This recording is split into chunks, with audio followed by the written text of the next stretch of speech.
Kali ini kita akan membahas tentang manajemen hubungan sekolah dengan masyarakat atau Husemas. Apa sih Husemas itu?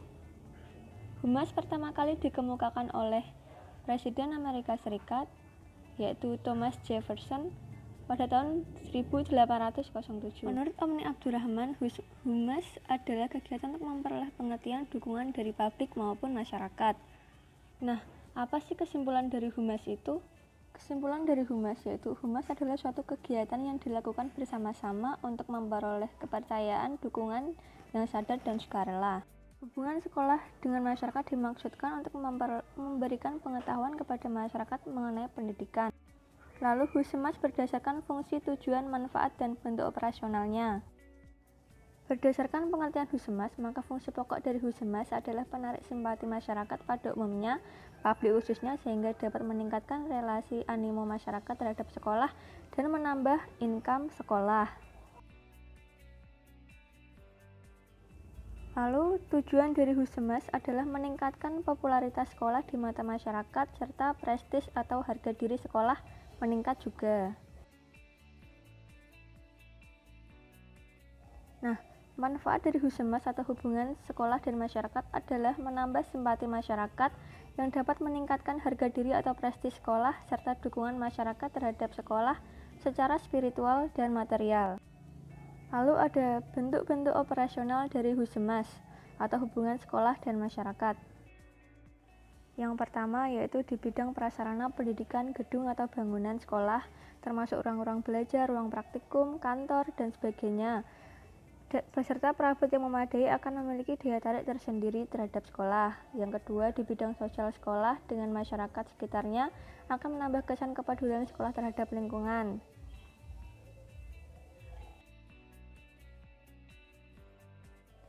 Lalu yang ketiga, ada kegiatan karya wisata seperti membawa spanduk serta atribut sekolah sampai keluar daerah, menyebabkan nama sekolah dapat dikenal secara lebih luas sampai keluar kota. Selanjutnya ada sifat hubungan sekolah dengan masyarakat. Apa saja sih sifat hubungan sekolah dengan masyarakat? Mari kita belajar bersama-sama. Yang pertama yaitu hubungan timbal balik yang menghasilkan manfaat bagi kedua belah pihak. Lalu yang kedua adalah hubungan yang bersifat sukarela berdasarkan prinsip bahwa sekolah merupakan bagian yang tak terpisahkan dari masyarakat. Yang ketiga adalah hubungan yang bersifat berkesinambungan antara sekolah dan masyarakat. Lalu yang keempat adalah hubungan keluar kampus atau external public relation guna menambah simpati masyarakat terhadap sekolah. Dan yang kelima adalah hubungan ke dalam kampus atau internal public relation guna menambah keyakinan atau mempertebal pengertian para sivitas akademika tentang segala pemilikan material dan non-material sekolah. Proses kegiatan Humas yaitu pertama persiapan, pelaksanaan, pengecekan tanggapan masyarakat, penilaian dan pengontrolan hasil, 5 pemberian saran kepada pemimpin.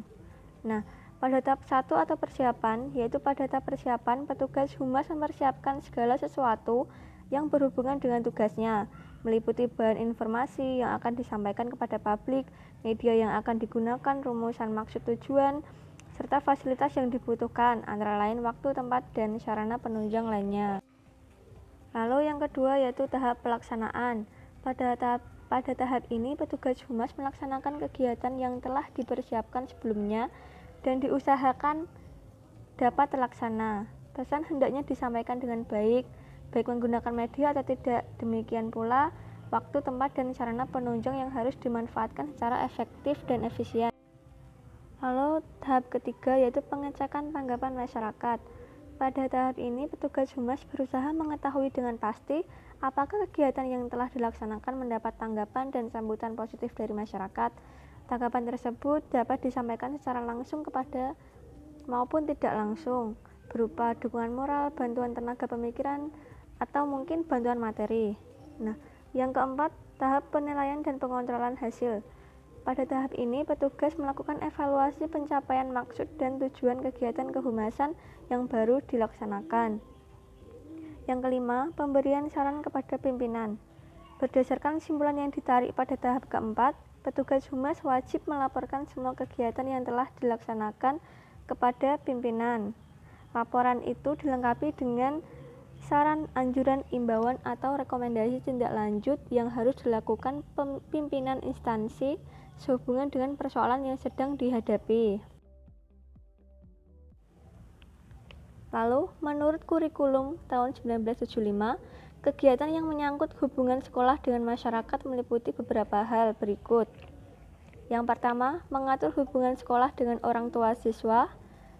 Lalu, yang kedua, memelihara hubungan baik dengan Badan Pembantu Penyelenggara Pendidikan atau BP3. Yang ketiga, memelihara dan mengembangkan hubungan sekolah dengan lembaga-lembaga pemerintah, swasta, dan organisasi sosial.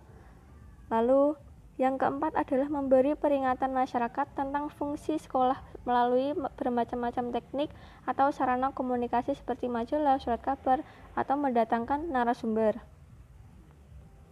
Menurut Ibnu Samsi tahun 1969 dalam Suryo Subroto, terdapat 6 asas kegiatan humas.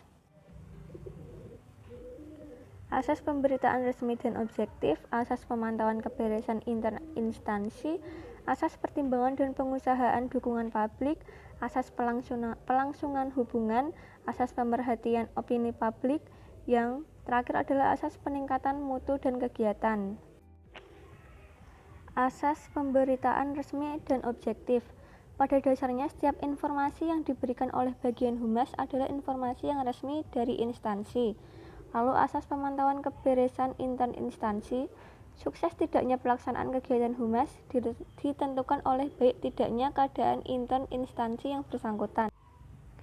Asas pertimbangan dan pengusahaan dukungan publik.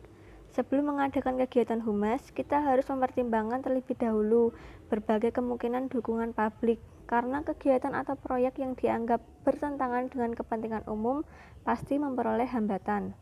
Yang keempat adalah asas pelangsungan hubungan. Apabila hubungan dengan publik sudah berjalan, usahakanlah hubungan tersebut dapat dipertahankan dengan baik. Kelima, asas pemerhatian opini publik.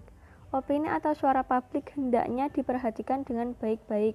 Kritik-kritik, kelakuan-kelakuan, pertanyaan, pendapat, dan saran membangun hendaknya diperhatikan pula.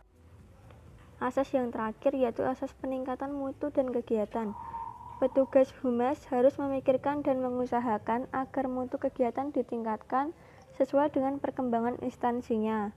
Peningkatan mutu tersebut dapat dilakukan dengan cara meningkatkan kecakapan atau keahlian petugas humas. Cukup sampai di sini pemaparan mengenai manajemen hubungan sekolah dengan masyarakat. Mohon maaf terhadap kesalahan-kesalahan yang telah diperbuat. Terima kasih, sampai jumpa kembali.